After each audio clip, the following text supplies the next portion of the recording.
엄마가 너를 잘못 가르쳤구나. 정말 미안해. 엄마, 그게 무슨 말이에요? 제가 잘못했어요. 가난하고 더러운 후진국 한국으로 가는 게 아니었는데 말이야. 한국은 영국보다 못 살고 언제 전쟁이 날지 몰라도 괜찮아요. 아시아는 인구와 면적을 고려할 때 정말 다양한 나라들로 구성되어 있습니다. 천연자원 하나로 마르지 않는 부를 축적한 나라도 있고 내전 때문에 아프리카보다도 가난해진 나라도 있죠. 그렇다 보니 아시아의 어디를 여행했느냐에 따라 아시아를 살기 좋은 곳으로 기억하는 사람도 있고 가난한 대륙으로 기억하는 사람도 있다고 합니다. 오늘 소개해드릴 사연은 자녀의 교육 때문에 일부러 못 사는 아시아를 방문했다는 미국 여성의 경험담입니다. 그런데 하필 그녀가 아시아 중 한국 여행을 선택하게 되면서 그녀의 계획은 완전히 틀어지고 말았다고 하는데요. 과연 그녀에게는 무슨 일이 있었던 걸까요? 미국 여성의 사연입니다. 감동의 모든 것 애청자 여러분. 영상 시작 전 좋아요와 불우이웃을 위해 끝까지 시청 부탁드립니다. 안녕하세요. 저의 이름은 제니퍼입니다. 제 고향은 영국이죠. 이번에 한국 여행을 다녀왔는데 제가 생각했던 곳이 아니라 의도하지 않는 여행이 되었답니다. 저는 제 딸 에이미에게 지금 누리는 모든 것이 감사하다는 걸 느끼게 해주고 싶었거든요. 그래서 일부러 가난한 아시아의 한 나라를 여행하려 계획했어요. 미국이라는 나라에 태어난 걸 감사하고 부모님으로 인해 누리는 모든 게 당연한 게 아니라는 걸 보여주고 싶었던 거죠. 아시아를 잘 아는 것은 아니지만 미국은 물론 유럽에 비해서도 상대적으로 발전이 덜 되었다는 것만 알았어요. 그래서 막연히 아시아 쪽으로 지역을 설정했던 거죠. 제가 아시아로 여행을 갈 거라고 말했더니 친구가 한국을 추천했어요.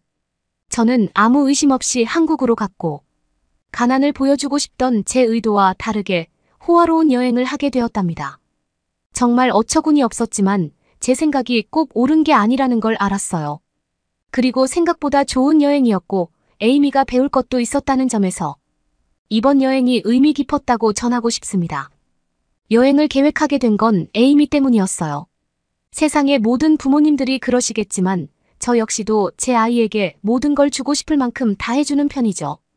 필요하다는 게 있으면 언제든 해주고 먹고 싶은 음식이 있다면 그만 먹고 싶다고 할 때까지 자주 사주는 편이었어요. 에이미는 태어날 때 체중 미달로 태어났습니다. 작은 체중으로 인큐베이터에 몇 주 더 있어야 했죠. 안타까운 모습을 눈으로 보며 무엇이든 해주지 못해 안쓰럽고 미안했던 기억이 에이미를 보면 항상 남아있어요. 물론 지금은 또래 아이들만큼 잘 성장해 건강하고 먹는 욕심도 있어 가리지 않고 잘 먹는답니다.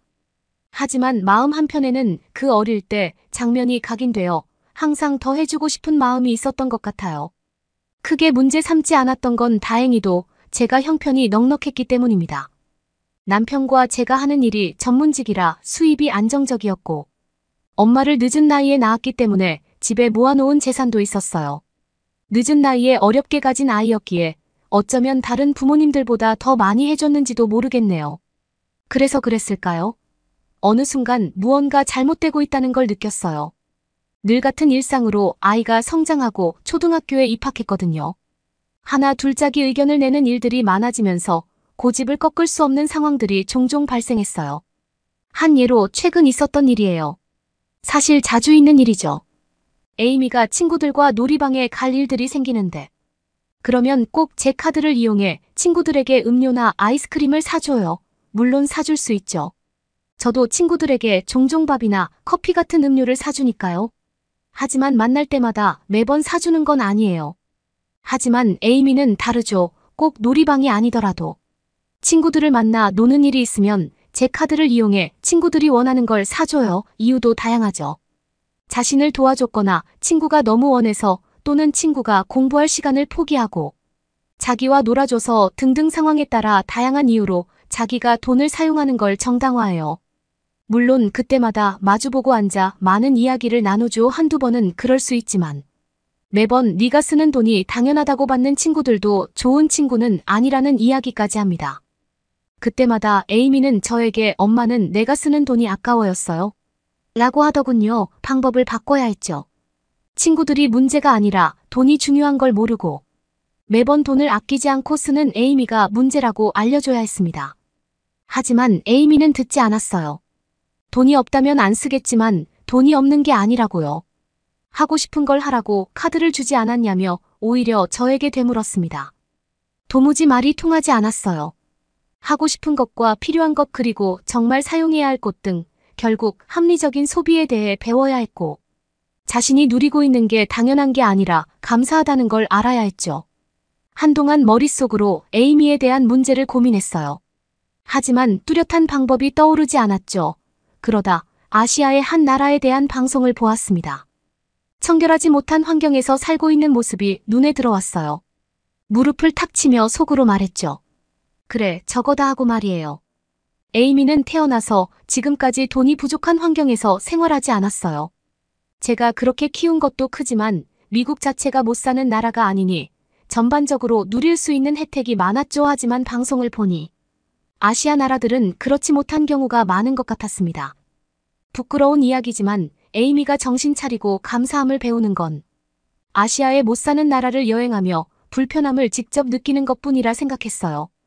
아무리 이야기해도 통하지 않았으니까요. 서서히 해결책이 머릿속에 그려지는 것 같았습니다. 어떤 나라를 가면 되는지에 대한 목적지만 설정하면요. 좀 전에 TV에서 본 나라는 에이미를 데리고 가기에 안전성에 대한 문제가 고민되었습니다. 방송에서 보여지는 위생 상태도 에이미가 음식을 먹기에 좋지 못하다는 생각이 들었거든요. 또 다른 나라는 어디가 있을까? 어떤 방법으로 찾아야 할지 고민하다 친구 제이미가 생각났어요. 제이미는 고등학교 친구인데 해외여행이 취미일 정도로 많은 나라를 다니는 걸 알고 있었거든요. 제이미에게 전화해 고민을 상담했어요. 아시아로 에이미와 함께 여행을 하고 싶은데 어디로 가야 할지 모르겠다고요. 친구는 아시아에서 한 나라를 고른다면 당연히 한국이라는 말을 전했어요. 왜냐고 묻고 싶었고 어떤 나라라고 간단히 설명을 원했지만 회의가 있다며 급하게 전화를 끊게 되었답니다. 인터넷 검색을 통해 한국에 대한 정보를 찾으려고 생각하다 이내 멈췄어요. TV에서 본 나라보다 나을 거라는 이유가 첫 번째이고 이런저런 이유를 대기 시작하면 결국 못 사는 아시아 지역은 불편하다는 생각을 갖고 저 역시 여행을 포기할지 모른다는 생각이 들었기 때문입니다. 그렇게 한국 여행을 준비하게 되었어요. 이번 여행을 통해 에이미가 미국이 얼마나 좋은 나라인지 깨닫고 부모가 주는 여유를 당연한 게 아닌 감사함으로 바뀌길 바랐죠. 그래서 비행기 안에서 에이미에게 끊임없이 말했어요. 이번 여행을 통해 깨닫는 게 있었으면 좋겠다고요. 그렇게 오랜 시간 비행을 마치고 한국공항에 도착했습니다. 한국공항에 처음 도착한 후 무언가 잘못 왔다는 느낌을 받았어요. 머릿속에 그렸던 모습과 전혀 다르게 미국에서 출발했던 공항보다 훨씬 더 크고 관리가 잘 되어 있었거든요. 한편으론 공항만 으리으리하게 잘 갖춰놓고 공항을 빠져나갔을 때 상실감이 큰 것도 나쁘지 않겠다고 생각했습니다. 아시아 중 이렇게 잘 사는 나라가 있을 거라고 전혀 예측하지 못했거든요. 공항을 빠져나와 택시를 타고 이동하기로 했습니다. 한국에 대한 사전 지식이 없어서 공항에서 서울로 가는 방법은 택시뿐이라고 생각했거든요. 며칠 한국에 머물며 알게 된 사실이지만 지하철과 버스 노선이 상당히 잘 되어 있어 비싼 돈을 지불하고 택시를 타지 않아도 되었어요. 한국에 도착했을 땐 당연히 한국이 못 사는 나라라 생각했으니 알 수 없었고 서울과 인천이 그렇게 먼 거리인 줄 예상 못했기에 생각보다 비싼 택시 값을 지불해야 했습니다. 미국 내에서는 자동차를 이용해 이동을 하기에 사실 택시를 타고 이동할 일이 거의 없거든요. 하지만 무거운 짐을 숙소 앞까지 이동해줬다는 점에서는 상당히 만족했어요. 친절했고 빨랐으며 요금 이외의 돈을 요구하지 않았기 때문입니다. 그리고 지하철이 아닌 택시를 이용했기 때문에 오면서 한국의 모습들을 살펴볼 수 있었어요. 제가 원했던 가난하고 발전이 안 된 도시개발국의 모습들은 전혀 찾아볼 수 없었습니다. 미국에서도 상당히 발전된 도시 같은 높은 빌딩을 너무 쉽게 찾을 수 있었어요. 서울 도심은 마치 집안처럼 깔끔한 상태를 유지하고 있었죠. 그런 모습을 보며 숙소에 도착했을 땐 이미 모든 걸 포기한 상태였어요. 제가 이번 여행을 계획하면서 에이미에게 보여주고 싶던 모습들을 한국에서 전혀 찾아볼 수 없었기 때문입니다. 그렇다고 시간을 들여 여행을 왔는데 그냥 돌아갈 수 없었어요. 그제서야 한국의 주요 관광지를 검색하며 어떤 모습들을 살피고 가는 게 좋을지 찾아보기 시작했습니다. 제가 바랬던 못 사는 나라의 이미지와 정반대로 한국은 잘 사는 나라였고, 미국을 비롯한 세계 각지에서 관광을 올 정도로 편리한 관광이 가능한 나라였어요. 서울 내에서도 구경할 수 있는 곳들이 많았고, 비싸게 택시를 이용하지 않아도 버스나 지하철로 편리하게 이동이 가능했죠. 그래서 지하철을 이용해 광화문과 경복궁을 둘러보기로 결정했습니다. 인터넷 검색에서 알려준 대로 지하철역에 도착했어요. 그리고 교통카드를 구매해 탑승할 층으로 이동했답니다. 낮 1시를 넘어가는 시간이었는데 많은 사람들이 있었어요. 주말이라 모두들 어디론가 이동하는 것 같았죠. 지하철 안에 모든 역명이 영어로 안내되어 있어서 내가 가는 방향을 쉽게 찾을 수 있었습니다. 그리고 신기했던 게 아직 지하철이 도착하지 않았는데 사람들이 줄을 서 기다리고 있다는 점이었어요. 미국 내에서도 몇 번 지하철을 이용했지만 줄을 서는 모습을 볼 수 없었거든요. 그 광경이 신기해 에이미와 함께 사람들 뒤에 줄을 서 있었습니다. 그리고 이내 지하철이 들어온다는 알람음이 울리고 빠르게 역사내로 지하철이 들어왔어요. 안전문이 열리고 지하철에 있는 사람들이 모두 탑승한 후에야 줄지어 있던 사람들이 탑승하기 시작했죠. 상당히 체계적으로 움직이는 모습을 보고 놀랐어요. 이렇게 공공장소에서 서로를 배려하며 질서를 지키는 선진국이 바로 한국이라니 못 사는 나라를 여행하며 미국이 얼마나 좋은 나라인지 깨닫게 해주고 싶다는 제 생각이 얼마나 부끄러웠는지 알게 되었답니다. 그리고 일상에서 이렇게 작은 규칙을 지키면 안전하고 빠르게 이동할 수 있다는 것도 알려줬어요. 한국 사람들이 질서정연했기에 여행 내내 그런 모습들을 보여주며 교육할 수 있었네요. 예상했던 부분은 아니지만 선진국의 모습들을 교육하는데 한국이 적합하다는 이야기는 꼭 전하고 싶어요. 버스를 탈 때를 제외해도 많은 사람들이 모이는 곳, 아니 많지 않더라도 2명이라도 순서를 정해 차례를 지키는 모습은 한국 어디서나 볼 수 있답니다. 특히 한국에 여행 가본 사람 중 여자라면 더 공감하실 것 같아요. 공중화장실이 한국 도심 곳곳에 있어 이용하기 편리했는데요. 무엇보다 화장실 입구에서 줄을 서 있는 모습에 처음엔 깜짝 놀랐어요. 화장실 각 문 앞에 줄을 서 있으면 되는데 여자 화장실을 이용하려는 모든 여성이 한 줄로 서 있었거든요. 비효율적이라 생각하는 것도 잠시 몇 개의 문이 열리고 줄 서 있는 순서대로 한 명씩 빈칸으로 가는 거 보고 깨닫게 되었죠. 개인마다 볼일을 보는 시간이 달라 문 앞에 줄을 잘못 서면 한참 동안 들어가지 못할 수 있잖아요. 그래서 공평하게 빈 곳이 생기면 차례대로 들어갈 수 있도록 한 줄로 서 있던 거예요. 한국인들의 지혜에 정말 깜짝 놀랐습니다. 한국에 관심 있는 사람들이라면 아마 저보다 더 잘 아실 것 같아요. 한국의 문화 말이에요. 그래서 전 한국의 발전된 문화보다 국민성을 칭찬하고 싶어요. 배울 점이 참 많았거든요. 에이미가 은근히 모든 걸 누리고 살아서 그런지 양보하거나 기다리는 게 익숙하지 않았어요. 그래서 투덜대는 경우도 종종 있었는데요. 한국 여행을 하며 어디를 가더라도 사람들이 불평불만하지 않고 기다리는 모습들을 보고 난 후 당연하게 질서를 지키는 아이가 되었어요. 지키는 게 자신에게 불리하게 작용하는 게 아니라 오히려 공평하게 작용한다는 걸 알게 된 거죠. 어느 줄에 서느냐의 운이 아닌 공평함과 질서를 배웠다는 점에서 전 이번 여행이 뜻깊었다고 생각해요. 그리고 검색을 통해 안 사실 중 하나가 미국에서 가장 높은 빌딩이 세계무역센터인데 그보다 더 높은 빌딩이 한국에 있다는 점이었어요. 당연히 그곳도 가봤고요. 놀이동산과 편의시설 숙소까지 모두 이용할 수 있어서 며칠은 그곳에 묵기도 했답니다. 한국을 방문하고 다양한 곳이 기억에 남지만 그곳에서 지낸 며칠이 가장 기억에 남는다고 말할 수 있어요. 왜냐면 제가 방문했던 시기에 비가 엄청 왔는데 다행히 그 높은 빌딩에 머무는 시기였거든요. 비를 맞지 않고도 건물 안에서 이동하며 시간을 보낼 수 있었어요. 심지어 지하철역과도 연결되어 이동이 정말 수월했답니다. 고생하고 힘든 여행을 예상하며 출발했던 한국행은 많은 걸 보고 듣고 배우며 편하게 지낸 여행으로 남았어요.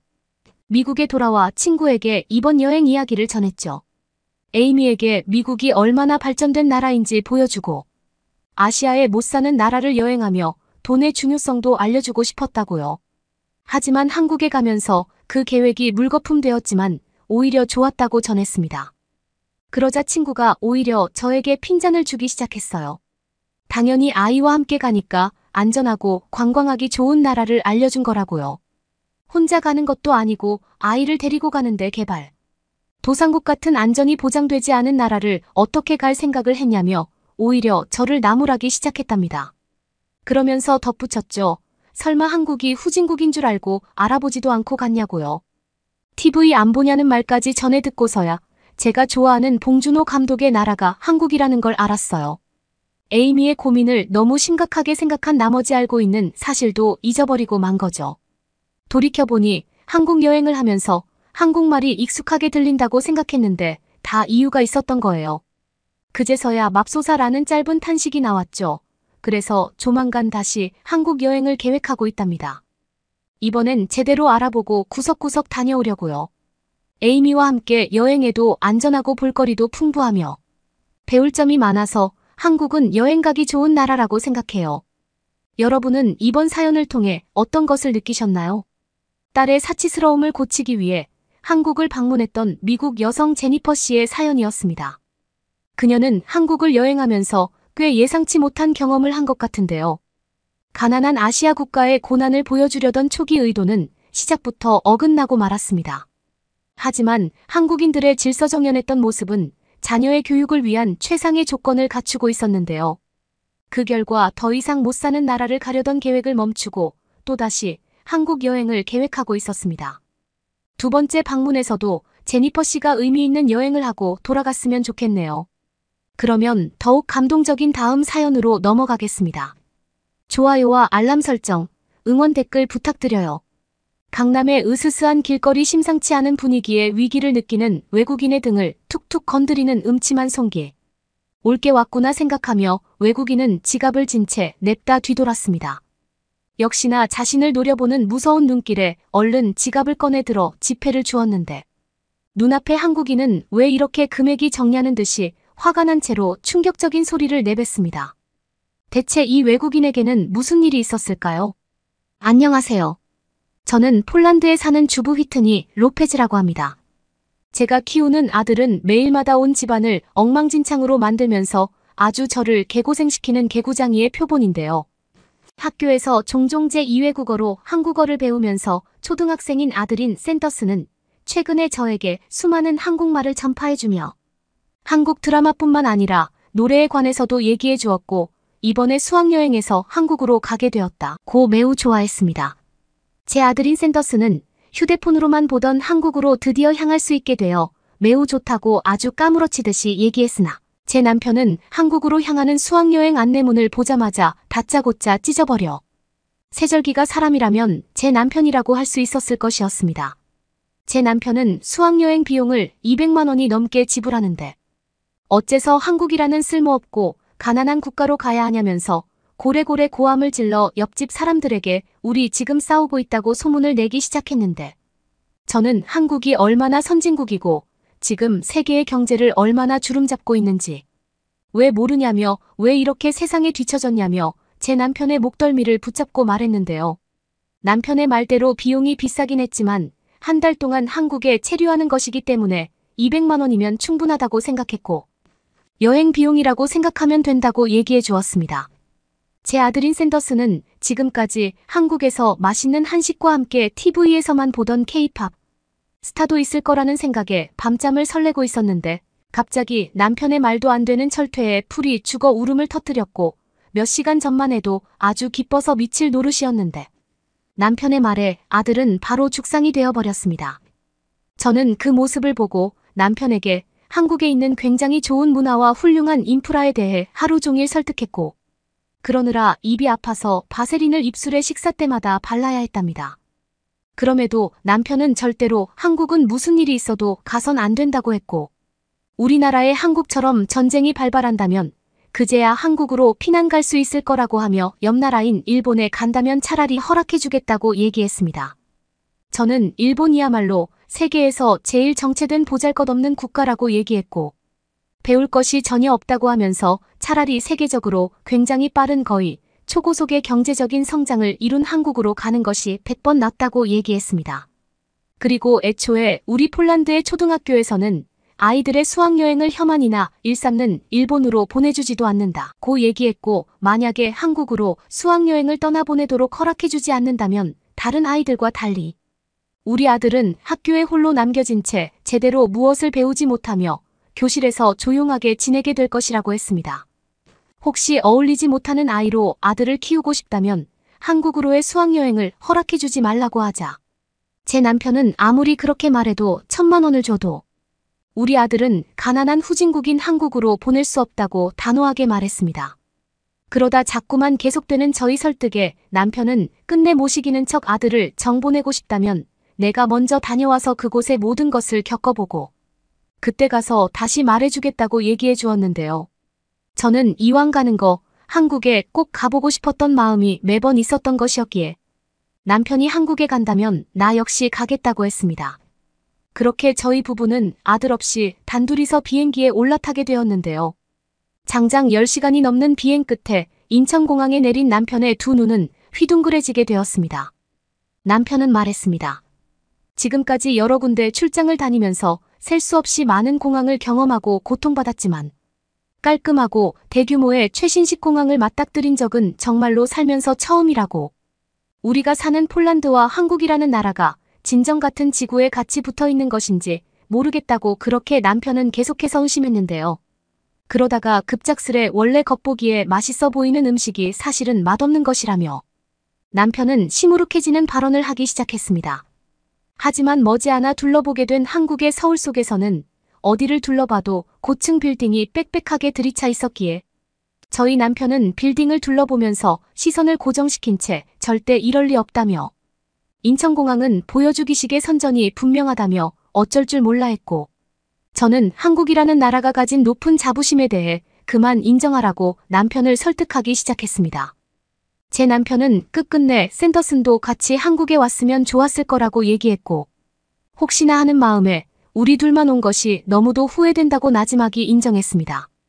저는 나약해진 남편의 모습에 더 이상 추궁하지 않기로 했고, 조용히 맛보게 된 한국 음식은 정말로 놀라웠는데요.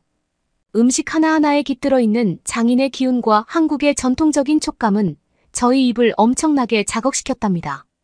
폴란드의 느끼한 치즈나 불에 타오르는 스테이크는 전혀 생각나지 않았고, 저희는 도대체 무슨 죄를 지었길래 한국의 이러한 음식을 이제야 맛볼 수 있었는지 무지막지한 스트레스를 받기 시작했습니다. 남편은 만약 샌더슨도 왔다면 일본의 애니메이션인 생과 치히로에 나오는 음식을 먹는 돼지 부부를 떠올렸을지도 모르겠다고 얘기했고, 잠시 뒤에 맞닥뜨린 한국의 공중화장실에서 굉장히 의문스러운 표정과 함께 저희는 정체될 수밖에 없었는데요. 왜냐하면 이렇게 자잘한 구석구석까지 굉장히 깨끗하고 청결할 줄은 도무지 상상하지 못했던 것이었습니다. 남편은 선진국으로 소문난 일본을 최근에 다녀왔는데 디즈니랜드와 같은 초호화 시스템을 갖춘 유명한 관광지에 있는 공중 화장실보다도 한국 골목길에 있는 하찮은 공중 화장실이 더 깨끗하고 훌륭하다고 하며 더 이상 한국을 깔보다간 내 무덤을 파는 것 같다는 얘기를 했기에 저는 고개를 끄덕일 수 있었습니다. 게다가 남편은 수시로 공중 화장실을 들락날락했는데 바로 한국의 매운 음식 때문이었습니다. 그러나 남편은 한국의 음식이 맛없다고 한 적이 없었고, 매우면서도 중독성이 있어 수시로 화장실을 들락날락거리면서도 자꾸만 위장이 비워지고 있다며 계속해서 한식당을 뒤적이며 제육볶음과 김치찌개를 뱃속에 쑤셔 넣었습니다. 그러면서 어디서 주워들은 한국말을 계속 토해내며 저를 어지럽게 했고, 그 중에 가장 이해할 수 없었던 것은 뚝배기의 힘은 대단하다는 말이었습니다. 저는 알 수 없는 말을 해대는 남편을 보며 답답한 마음만 계속 치밀었고, 어느 순간에 이르러 남편은 공항에 처음 왔을 때와 달리 주위를 정찰하지 않더니 이렇게 말하는 것이 아니겠습니까?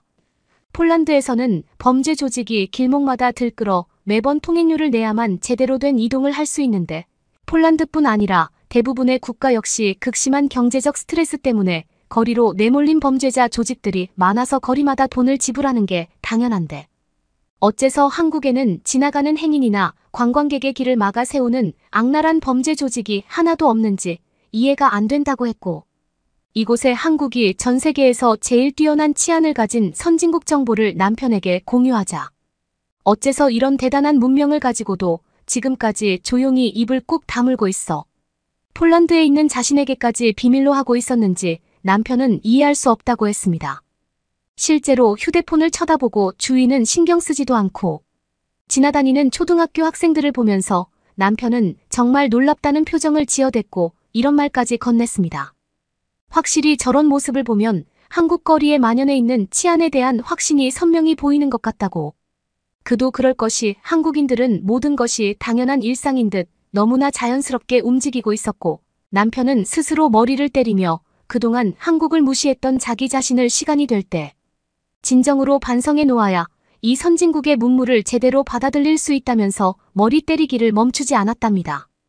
그리고 가장 잘못했던 것은 샌더슨에게 같이 오자고 얘기하지 않았던 것이라고 말했고 저는 남편의 머리를 보호해주기 위해 그의 손을 붙잡았는데 이러다 남편이 어떻게 되어버린다면 집안의 생계를 혼자서 유지할 방법이 없었기에 완강히 저지해야만 했던 것입니다.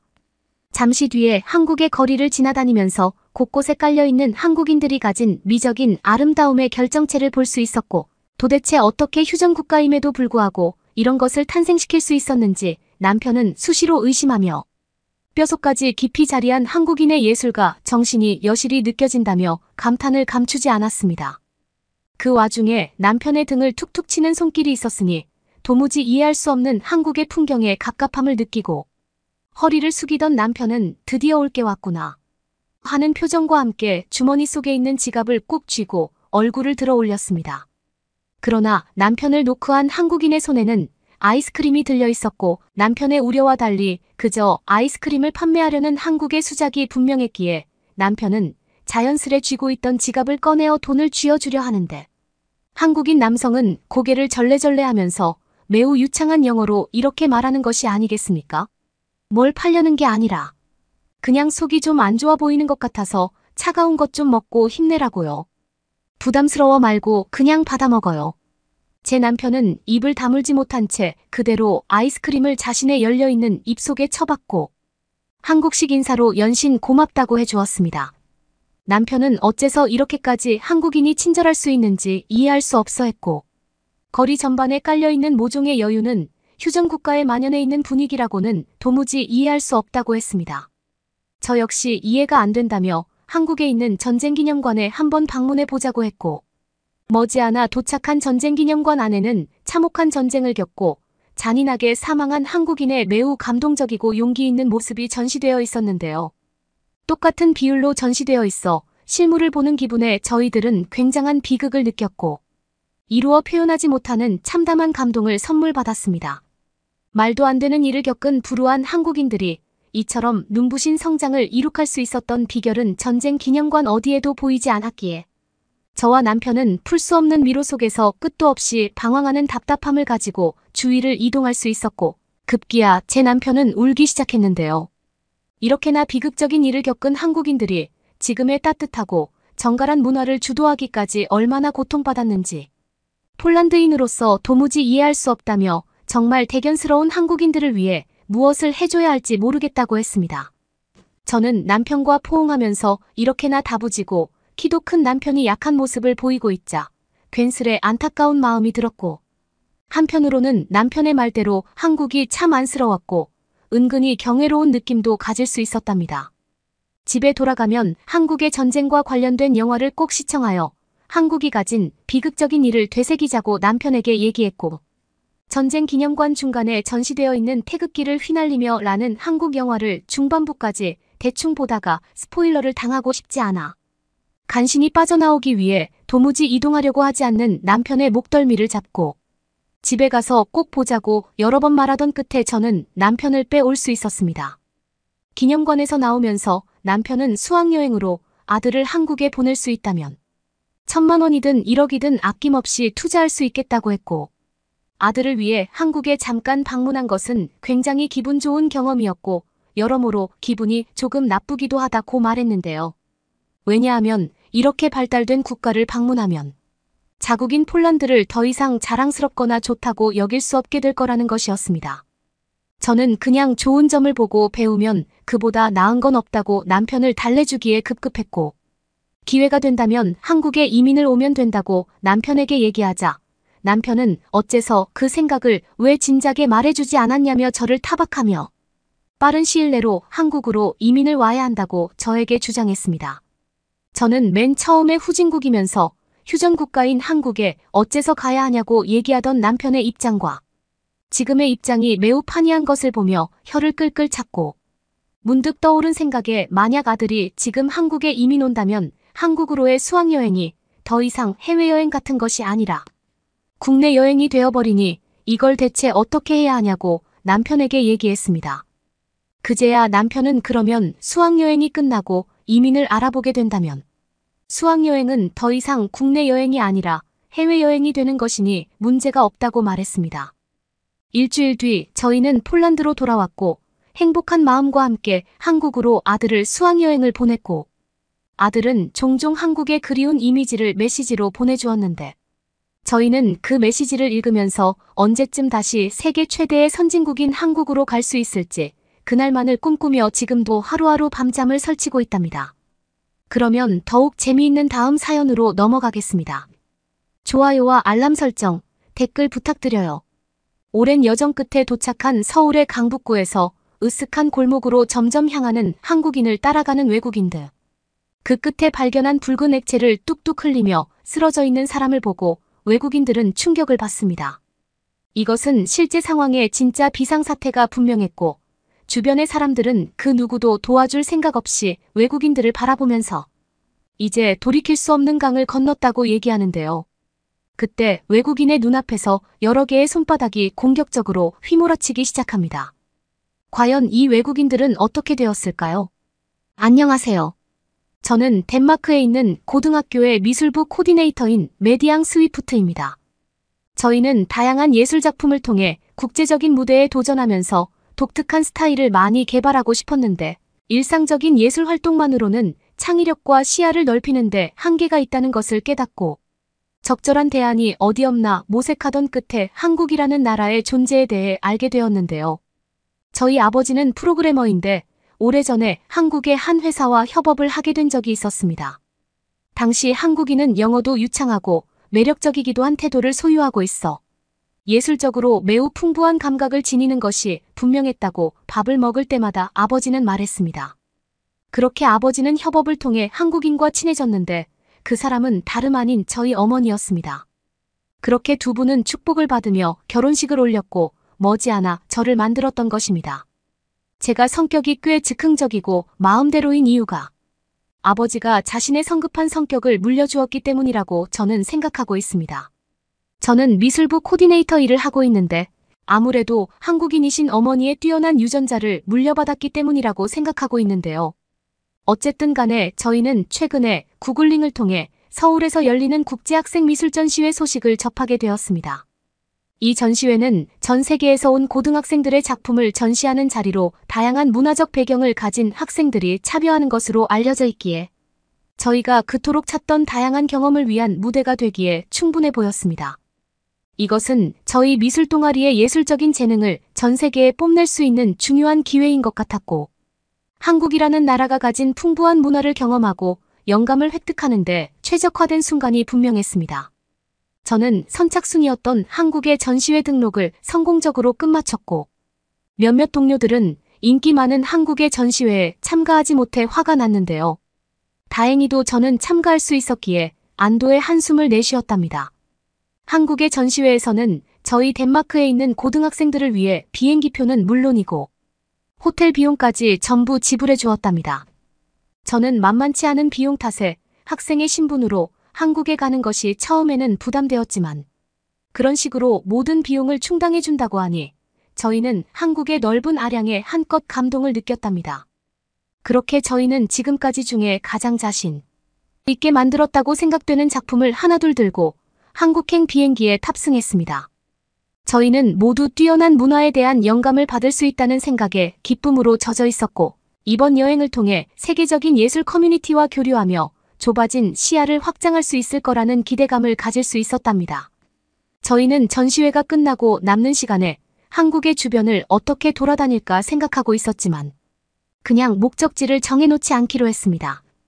일단 비행기를 타고 한국에 간 뒤에 흘러가는 흐름에 몸을 맡기기로 했습니다. 며칠 전에 제 동료 중 한 명은 한국이라는 나라를 처음 들어보았는데 다들 전시회에 참가하고 있다 보니 자신도 얼떨결에 따라가게 되었지만 최근 들어 한국행이 결정되며 한국의 문화나 영화를 주구장창 바라보다 보니 자기 역시 한국으로 가는 게 너무도 자랑스러워졌다고 호들갑을 떨었습니다. 하지만 또 다른 동료는 중국과 일본에 둘러싸인 한국은 오랫동안 압박을 받으면서 전쟁까지 치르고 있는 후진국이 아니냐고 물음을 띄웠었죠. 그 동료는 저번에 독일과 러시아 사이에서 오랫동안 핍박을 받은 폴란드에 갔다 왔는데 확실히 별로 좋지 않은 인프라가 분명했다고 얘기했습니다. 그리고 이번엔 우크라이나가 러시아에 침공을 당했는데 운이 안 좋았으면 폴란드가 침공을 당했을 거라며 한숨을 쉬더군요. 거기에 대고 저는 한국만큼 안전한 나라는 세계 어디에도 없을 거라고 신신당부하듯이 얘기했고 북한은 공격적인 태세만 갖추고 있을 뿐 사실 전쟁을 일으킬 생각은 추호도 없다고 설득했습니다. 그렇게 저희는 기나긴 비행 끝에 한국에 도착했습니다.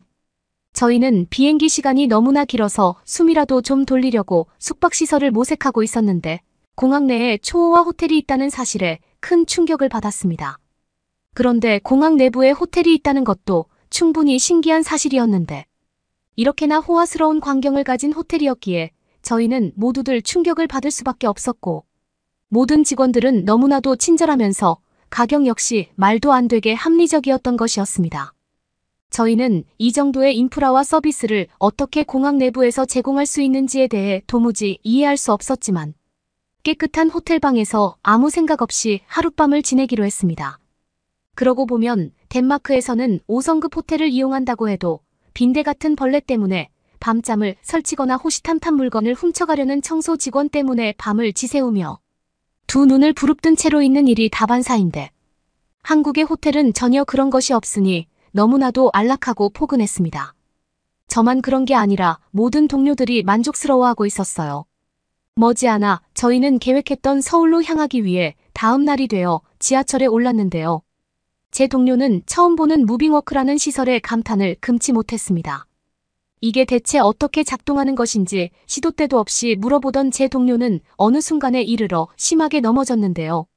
그 친구는 애초에 뼈가 약해서 골절된 모양이었습니다. 제대로 일어서지 못하더군요. 그러는데 하나둘씩 한국인들이 다가오면서 오랫동안 합을 맞췄던 것처럼 어디론가 전화를 걸었고 몇몇은 제 동료의 상태를 봐주고 있었기에 저희는 영화를 찍고 있는 것인지 잠시 의심해야 했습니다. 갑작스럽게 마주한 재난 상황에 의해 저희들은 모두 균형 감각까지 잃어버릴 뻔했지만 한국인들은 모두들 위기 상황에 대한 대처 방안을 숙지하고 있는 듯이 일사불란하게 움직이고 있었어요. 제 동료는 머지않아 응급조치와 더불어 편안하게 일어설 수 있었습니다. 한국인들이 없었다면 저희는 우울증을 앓는 채 하염없이 정체되어 있었을 텐데 그러지 않게 되었으니 너무나도 감사했죠. 넘어졌던 동료는 이곳에 오기 전에 한국에 대해 부정적인 선입견을 가지고 있던 동료였는데 일어서고 나서 얼마 지나지 않아 생각보다 한국은 따뜻하고 배려심 깊은 선진국이 분명하다고 말해주어 제 가슴을 뜨겁게 만들었습니다. 실제로 한국은 부자의 나라가 분명했습니다. 한국에서 저희가 묵었던 호텔은 덴마크에서 30만 원을 줘야 간신히 하루 숙박할 수 있는데도 불구하고 한국에서는 그의 절반도 안 되는 비용으로 숙박할 수 있었기 때문이었습니다. 저희는 이렇게나 경제적으로 부담을 주지 않는 한국 덕에 너무나도 편안하고 포근한 밤을 보냈던 것을 기억하며 전시회가 열리는 서울로 향하기 위해 탄 지하철에서 굉장한 편리함을 느낄 수 있었는데요. 왜냐면 공항과 지하철이 붙어 있었기 때문이었습니다. 원래였으면 3시간 이상 차를 타고 이동해도 도착하지 못했을 정도의 거리인데도 이렇게 최적화된 시스템을 갖추고 있는 지하철 덕에 저희는 신속하게 서울에 있는 목적지까지 이동할 수 있었던 것이었습니다. 그러면서 돈을 주지 않고도 마음껏 먹을 수 있는 지하철 속 정수기 시설은 너무나도 고마운 느낌이었고 이런 인프라를 아무런 거리낌 없이 외국인인 우리들에게 제공해 줄 수 있는 한국의 넓은 아량심에 저희는 한 차례 감동받을 수 있었습니다. 서울에 도착하니 저희를 마중 나온 미술관 관계자인 기철 씨가 있었고 미술관까지 가는 동안 저희에게 한국의 여러 장소들을 소개해 주었는데요. 제 동료들은 주변에 있는 한국을 보며 이 정도까지 선진국인지 전혀 몰랐다고 얘기했고, 이처럼 뛰어난 수준의 빌딩들이 자꾸만 교체되고 있으니 눈이 부시겠다고 얘기하고 있었습니다. 기철 씨는 지하철역에서 10분 정도 걸어가는 거리에 미술관이 있다고 저희를 안심시켜주는 말을 했고, 그러한 배려 깊은 소리에 저희는 큰 충격을 받을 수 있었죠. 중국이었으면 저희가 향하는 장소가 범죄 조직의 소굴이 분명했기 때문이었습니다. 그렇게 도착한 미술관 앞에서 저희는 뜻밖의 장면에 충격을 받을 수밖에 없었는데요. 바로 어떤 사람이 붉은 혈액을 뚝뚝 흘리며 있는 것이었습니다. 저희는 도대체 이게 무슨 일이냐고 질문했고, 경찰을 부르려는 동료를 저지하는 기철 씨의 교활한 웃음에 저희는 경악을 금치 못하였습니다. 치안이 훌륭한 나라가 분명했다는 생각이 잠시 동안 깡그리 지워지는 순간이었어요. 저희는 기철 씨에게 대체 무슨 소리냐고, 무슨 상황이냐고 물었고, 우리도 저 사람처럼 뚝뚝 붉은 피를 흘리게 할 거냐고 물었답니다. 기철 씨는 손을 허공에서 허우적거리면서 금방이라도 저희를 공격하려는 듯한 제스처를 취했는데요. 그렇게 저희가 도망치려고 하자 기철 씨는 자꾸만 알아들을 수 없이 뭐라고 얘기했습니다. 자세히 들어보니 저희가 대단한 오해를 했다는 것이었습니다. 알고 보니 미술관 앞에 있던 그 사람은 실제 사람인데도 조형물처럼 그러고 있던 거였고, 바닥에 떨어진 혈액은 모두 인공적인 것이었습니다. 한마디로 이 상황 자체가 미술의 하나인 것이었죠. 저희는 기철 씨에게 너무나 미안하다고 말했고, 기철 씨는 가끔 이런 일이 벌어지긴 하는데 하필 오늘인지 몰랐다며 자신의 설명이 부족했다고 자책하는 모습을 보였습니다. 저희는 불안했던 마음이 안정화되는 것을 느끼면서 역시나 한국은 치안도 완벽하고 이런 식의 예술 감각도 가지고 있는 대단한 선진국이라는 생각에 잠시 도취될 수 있었습니다. 한편 너무 놀라서 자신이 가진 미술품을 모조리 떨어뜨린 동료는 깨져버린 미술품을 내려다보며 대체 어떻게 해야 할지 몰라 발을 동동 구르고 있었는데요. 저희들은 그저 안타까운 시선으로 그러게 잘 붙잡고 있지 그랬느냐 고 나무라는 수밖에 없었습니다. 하지만 기철 씨는 곧이어 작품을 훑어보더니 액자만 파손된 게 분명하다고 하면서 미술관에 들어가 거기에 꼭 맞는 액자를 갖다 주었습니다. 제 동료는 감사 인사도 하지 못하는 채로 있었습니다. 왜냐하면 이런 식으로 물건을 제공해주고 나면 갑자기 요금을 청구하면서 있는 것 없는 것 다 뜯어가는 문화가 여행하는 곳곳마다 있었기 때문이었습니다. 동료는 수많은 해외여행을 통해 이런 것에 대해 세세하게 알고 있었지만 그 어떤 요금도 청구하지 않는 한국인 기철 씨의 모습을 보고 제 동료는 감동의 눈물을 끝내 흘릴 수 있었습니다. 제 동료는 이런 국가는 난생 처음이라며 저희에게 정말로 이곳에 오자고 말해 고맙다고 말해주었습니다. 저희는 동료가 오히려 한심해 보였고 한국의 미술관에서는 저희에게 호텔 비용도 대주고 비행기표도 예매해 주었는데 어째서 보잘것없는 액자 비용을 청구할 거라고 생각했는지 이해할 수 없었기 때문이었어요. 기철 씨는 그 일화에 대해 이해하자 깔깔 웃으면서 자신도 유럽에 여행을 갔을 때마다 그런 생각이 들긴 들었다고, 당연히 그런 오해를 할 수 있다고 얘기하며 저희를 이해해 주었습니다. 저희는 정말로 좋은 나라라는 생각과 함께 미술관 안에 들어왔고 이내 깜짝 놀랄 수밖에 없었는데요.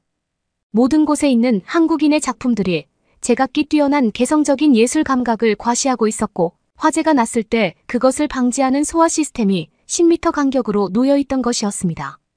덴마크의 미술관에는 자금이 없다는 이유로 이런 소화 시스템이 거의 없어서 불이라도 난다면 모두가 잿더미가 되어버리기 십상인데 한국은 전혀 그렇지 않으니 저희로서는 까무러칠 수밖에 없었습니다.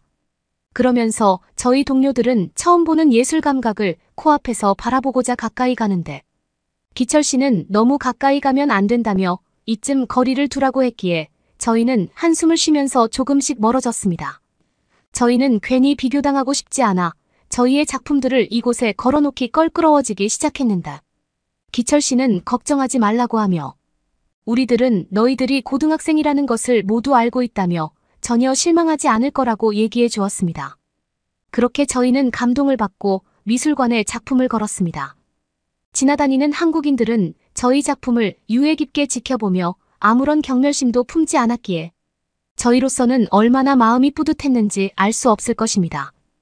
동료들은 한국이 이렇게나 배려심이 깊고 부자의 나라인 줄 몰랐다며 기철 씨에게 이런 식으로 미술관을 운영한다면 적자가 나지 않느냐는 질문을 했는데요. 하지만 기철 씨는 국가에서 다양한 지원을 해주기 때문에 자금난에 시달린 적은 없다고 말해주었으며 거의 모든 미술관은 이런 식으로 서비스를 제공한다고 말해주기도 했습니다. 그 말을 들으니 정말로 한국은 놀라운 국가라는 생각이 저희의 마음속 깊이 뿌리내렸고 지하철에서부터 모였던 편의점과 병원부터가 믿을 수 없는 인프라를 한국은 넌지시 자랑하고 있던 것이었습니다. 생각해보면 공항과 지하철이 붙어 있다는 것도 말도 안 되는 것이었어요. 덴마크에서는 비가 조금만 내려도 지하철을 탈 수가 없어 출근이나 이동을 포기할 정도인데 한국은 도심 곳곳마다 지하철이 뿌리 깊게 자리하고 있으니 언제 어디서든 원하는 곳으로 갈 수 있기에 특출난 인프라가 분명해 보였습니다. 그러고 보니 미술관에서는 사람들이 모두 자신의 짐 좀 제발 가져달라고 보채는 것처럼 소중히 관리하지 않았기에 대단히 이해할 수 없었는데요. 또한 눈에 띄는 경호원이 없는데도 불구하고 이처럼 뛰어난 미술품을 훔쳐가려는 도둑이 한 명도 보이지 않으니 저희로서는 지금 당장 훔쳐야 하는지 말아야 하는지 고민에 빠져야 했답니다. 그렇게 저희는 미술관에서 지원해준 호텔로 향했는데 그곳에는 일정한 코드를 스캔시키기만 하면 자동으로 들어갈 수 있는 무인 시스템이 배치되어 있었기에 저희는 인건비까지 획기적으로 절약하는 한국의 시스템에 놀라 자빠질 뻔했답니다. 언제 어디서든 직원과 상의하지 않고 들어갈 수 있는 자동화된 시스템을 보면서 저희는 한국의 자유로움과 풍요로움을 체감할 수 있었어요. 게다가 호텔의 내부는 그 어떤 호텔보다도 호화스러웠고 이런 것을 외지인에게 무료로 제공해주는 한국의 따뜻한 마음에 저희는 감동의 눈물을 흘렸습니다. 그렇게 저희는 호텔에서 한 차례 숙박을 했고 밤중에 나와보니 가로등이 없는 곳이 아무데도 없었으며 사람들로 모두 넘쳐나고 있었습니다. 저희 덴마크에서는 오후 8시만 되어도 조명이 모두 꺼져서 범죄 조직이 들끓는 것이 일반적인데 한국은 전혀 그렇지 않고 거리낌 없이 다들 돌아다니고 있었습니다. 훌륭한 치안을 자랑하고 있는 한국에 대해 동료들은 모두 신이나 어떻게 이럴 수 있냐고 반문했고 한국 사람들은 모두 신사숙녀라고 얘기해 주었습니다. 여러모로 덴마크 국민인 저희로서는 어떻게 이렇게 다들 여유가 넘치는 생활을 할 수 있는지 매우 이해할 수 없는 경관이었죠. 나중에 알게 된 사실인데 한국인들이 그렇게 지하철 속에서 저희에게 응급처치를 빠르게 할 수 있었던 이유는 모두 다 군대라는 곳에 다녀오기 때문이라는 것을 깨달을 수 있었습니다. 한국은 의료 부문에 있어서 그 어떤 나라보다도 최고의 인프라를 자랑하면서 그렇게 응급처치까지 다들 잘하고 있으니 말도 안 되는 국가가 분명해 보였습니다. 저희는 기적과도 같은 시스템을 갖춘 한국에 대해 생각하면 생각할수록 덴마크라는 나라가 조국이라는 것이 믿기지 않았고 없는 게 없는 지하철을 떠올리며 어떻게 그럴 수 있는지 또다시 의문을 가져야 했습니다. 지하철 안에는 헬스장을 비롯해서 식당과 옷, 가게 등 수많은 인프라가 집약되어 있었기에 백화점이나 지하철이나 다를 게 없었습니다. 이처럼 뛰어나게 발달된 곳에서라면 저희는 하루 종일 미적 감각을 키울 수 있을 것 같았고 하루빨리 이곳으로 이민을 와서 덴마크를 거들떠도 보고 싶지 않았답니다. 이제 저희들은 한국을 떠난 지 한 달이 채 지나지 않았지만 아직도 한국에 대한 미련을 버리지 못하면서 밤잠을 설치고 있답니다. 여러분은 어떻게 보셨나요? 응원과 격려의 한마디씩을 댓글로 남겨주시기 바랍니다. 사연자분들에게 전달해드리겠습니다. 실제 사연 제보를 받고 있습니다. 채택되신 분께는 작은 선물도 보내드리고 있습니다. 저희의 사연이 여러분의 하루에 작은 힘이 될 수 있었으면 좋겠습니다. 감동적인 사연을 주변 분들과 이야기 나눠보세요. 더욱더 좋은 영상으로 다시 찾아뵙겠습니다.